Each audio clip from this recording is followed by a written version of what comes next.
Hey, Tech Guide Ninjas here. Hope you're having a good day today. So today we're looking at how to lock elements in Canva. So this feature can be really useful, especially if you're working on a design with multiple people and you might be worried about parts of your design getting deleted.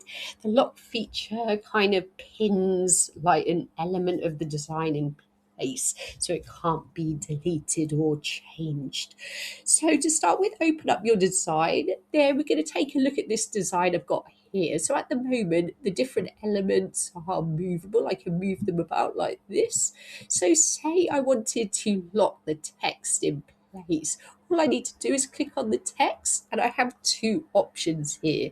So you have the lock feature right on the toolbar, or I can click on the three dots, scroll down and click on lock. Now, when I go up, it doesn't move.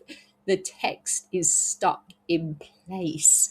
So if you want to unlock it, all I have to do is click on it again, click on the little padlock again, which will unlock it, and then you can move it about.